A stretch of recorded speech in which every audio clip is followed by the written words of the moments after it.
कहानी प्रस्तुत कर रहा हूं वहम। जब मर्ज ही झूठा हो तो उसका इलाज सच्चा कैसे हो सकता है। जून का महीना था, शाम के 6 बजे थे, फिर भी काफी तेज रोशनी थी सड़क पर। अमूमन दिल्ली में इस समय तक काफी गर्मी पड़ने लगती है, परंतु दिल्ली सरकार द्वारा कोरोना की दूसरी लहर से बचने के लिए जो लॉकडाउन लागू किया गया था, उसका असर सड़कों पर साफ साफ दिखाई पड़ रहा था। नेहरू प्लेस की मुख्य सड़क लगभग सुनसान ही थी। कार पार्किंग में जहां गाड़ियां पहले ठसाठस भरी रहती थीं, आज वो लगभग खाली थी। जहां पहले बाइक, ऑटो रिक्शा, कार और बसों की शोरगुल से सारा वातावरण अशांत रहता था, वहीं पेड़ों की डालों पर बैठी चिड़ियों की चहचहाहट से गुंजायमान हो रहा था। शर्मा जी का ऑफिस नेहरू प्लेस के पास ही था। आजकल ऑफिस से जल्दी ही चले जाते थे। ऑफिस में काम कम था। ऑफिस से घर की दूरी तकरीबन 3 किलोमीटर की थी। बुजुर्ग थे, सो कोलेस्ट्रॉल की समस्या से पहले ही जूझ रहे थे। ये तो सौभाग्य था कि मधुमेह के शिकार नहीं थे। शायद शारीरिक श्रम करने की आदत ने उन्हें अब तक बचा रखा था। डॉक्टर ने बता रखा था कि शारीरिक श्रम स्वास्थ्य के लिए जरूरी है, लिहाजा वो पैदल ही जाया करते थे। और पब्लिक ट्रांसपोर्ट तो आजकल वैसे ही दूध का चांद हो रखा था। पब्लिक ट्रांसपोर्ट के नाम पे ओला, उबेर आदि की कारें या ऑटो रिक्शा ही मिलते थे, जो कि काफी महंगे पड़ते थे। लिहाजा पैदल चलने से जेब पर बोझ कम ही पड़ता था। कोरोना से बचने के लिए हाथों पर सैनिटाइजर छिड़क लिया था। नाक पर मास्क भी पहनना जरूरी था, सो मास्क लगाकर धीरे धीरे घर की ओर बढ़ रहे थे। हालांकि रोड पर इक्के दुक्के यात्री दिखाई पड़ ही जाते थे, शायद मजबूरी के मारे। इस पर एम्बुलेंस वैन की आती जाती आवाजें वातावरण में भयावहता का माहौल बढ़ा देती थी। फिर भी पापी पेट का सवाल था। नौकरी के चक्कर में ऑफिस जाना ही पड़ता था। स्थिति कुछ ऐसी हो चली थी कि जैसे देश की सेना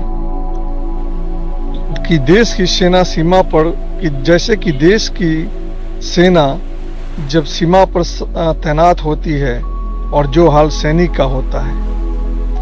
जब तक बचे हैं तब तक बचे हैं, पता नहीं कब किस मोड़ पर दुश्मन की गोलियों का शिकार हो जाए।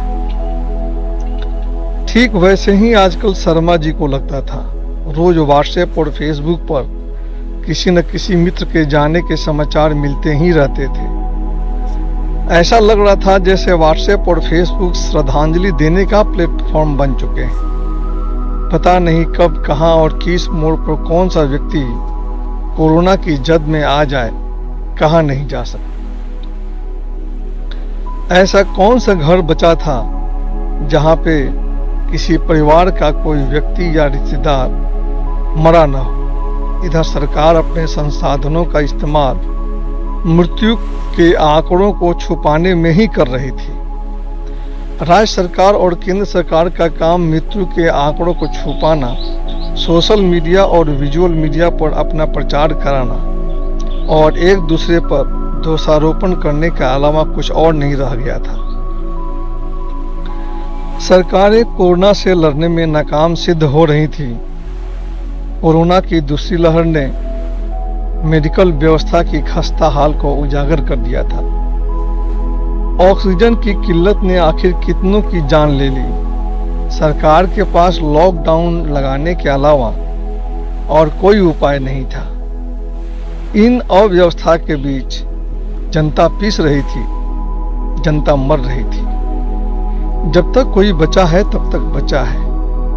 खैर, एक व्यक्ति के हाथ में उपाय होता है वही कर सकता है, बाकी खुदा की मर्जी। नेहरू प्लेस के मुख्य मार्केट को क्रॉस करके शर्मा जी मुख्य सड़क पर आए ही थे कि अचानक उनकी नजर एक औरत पे पड़ी जो लगातार सुबकती ही चली जा रही थी। एक बुजुर्ग भी उस औरत के पास ही खड़े थे। जब तक कोई अपना होता है तो अपनापन का एहसास होने लगता है। शर्मा जी की छठी इंद्रियां जागृत हो उठी, किसी चिर परिचित के होने का एहसास करा रही थी। पास जाकर देखा तो वो अग्रवाल जी थे। शर्मा जी बहुत दिनों से उनको जान रहे थे। नेहरू प्लेस के बराबर वाली ऑफिस में ही काम करते थे। काफी पुरानी जान पहचान थी उनकी अग्रवाल जी के साथ। अक्सर नेहरू प्लेस मार्केट में दोनों चाट पकौड़ी का मजा लेते थे। खासकर लंच टाइम में दोनों अन्य सहकर्मियों के साथ मार्केट का लुत्फ लेते थे। चीजों को खरीदने का सामर्थ्य तो था नहीं, लिहाजा देखकर ही काम चला लिया करते थे। अब तो वो दिन बस सपने की तरह ही हो चले थे। पता नहीं वो बेफिक्री कब आए, कहाँ नहीं जा सकता। अग्रवाल जी उस औरत को बार बार कुछ समझाने की कोशिश कर रहे थे। बातचीत के लहजे से वो उनकी करीबी ही लग रही थी। पूछने पर ज्ञात हुआ वो औरत अग्रवाल जी की बेटी थी। माजरा ये था कि उनकी बेटी के बाएं कान का झुमका गिर गया था। वो लड़की अपने पति को अपोलो हॉस्पिटल में देखने जा रही थी। अग्रवाल जी के दामाद कोरोना की चपेट में आ गए थे और अपोलो हॉस्पिटल में उनका इलाज चल रहा था। अग्रवाल जी की बेटी को यह वहम था कि बाएं कान के झुमके का गिरना एक अपशगुन है। उसे ऐसा लग रहा था कि उसके पति के साथ कुछ बुरा होने वाला है। अग्रवाल जी बेटी को समझा कर थक गए। आखिर किस किताब में लिखी है ये बात? कहाँ लिखा है कि बाएं हाथ का झुमका गिरना अशुभ होता है? और तो और क्या पता वो घर में ही गिर गया हो, कौन जानता है। दामाद जी इस शहर के अच्छे हॉस्पिटलों में से एक में भर्ती हैं। एक से बढ़कर एक डॉक्टर उनका इलाज कर रहे हैं। किस पर से वो जवान हैं, उन्हें कुछ नहीं होगा।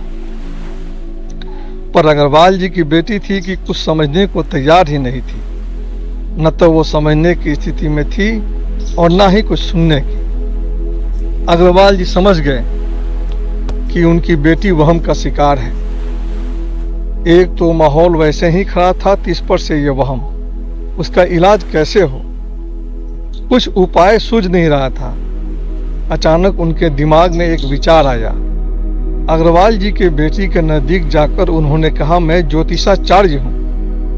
शर्मा जी ने आगे बताया कि दाएं कान का झुमका गिरना अपशगुन है, न कि बाएं कान का। अपनी बातों का असर होते देख उन्होंने आगे बताया, ये बात लाल किताब में लिखी हुई है। विश्वास न हो तो मेरे साथ चल कर देखो।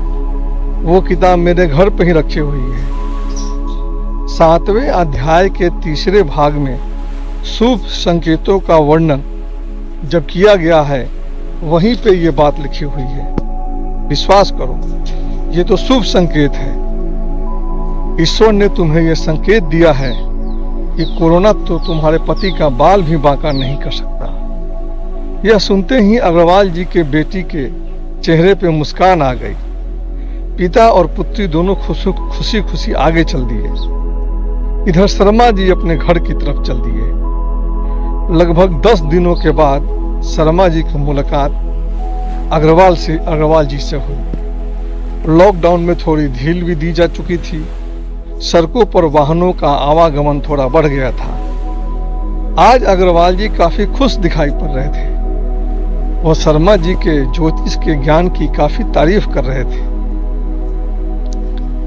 अग्रवाल जी ने बताया उनके दिमाग लगभग 1 सप्ताह पहले ही ठीक होकर घर आ चुके थे। उन्होंने शर्मा जी का धन्यवाद दिया और शर्मा जी भी हालचाल पूछकर आगे बढ़ गए। खैर, शर्मा जी कोई ज्योतिषाचार्य तो थे नहीं, अग्रवाल जी की बेटी वहम का शिकार थी। उन्होंने उसका इलाज दूसरे वहम से कर दिया था। जब मर्ज ही झूठा हो तो उसका इलाज सच्चा कैसे हो सकता है। शर्मा जी आगे बढ़ गए। सामने से एक काली बिल्ली रास्ता काटते हुए चली गई। ये देखकर एक बाइक वाला रुक गया। वो किसी दूसरे व्यक्ति के आने का इंतजार करने लगा कि कोई दूसरा व्यक्ति रोड पार कर जाए। आखिर काली बिल्ली जो रास्ता काट गई थी। शर्मा जी मुस्कुराते हुए आगे बढ़ गए। बाइक सवार ने शर्मा जी को सड़क पार करते हुए देखकर अपनी गाड़ी को आगे बढ़ा दिया। आखिर कितनों के वहम का इलाज करे शर्मा जी। तो दोस्तों, ये थी मेरी कविता वहम, और आप लोगों ने इस कविता को सुना। सॉरी, ये कहानी थी वहम, और इस कहानी को आप लोगों ने सुना, इसके लिए धन्यवाद। आप लोगों को यदि ये कहानी अच्छी लगे तो इसे लाइक कीजिए और अपने विचारों से मुझे कमेंट बॉक्स में अवगत कराइए ताकि और बेहतर लिखूं। और एक बार फिर से आप लोगों को इस कहानी को सुनने के लिए आप लोगों का धन्यवाद करता हूं दोस्तों। धन्यवाद।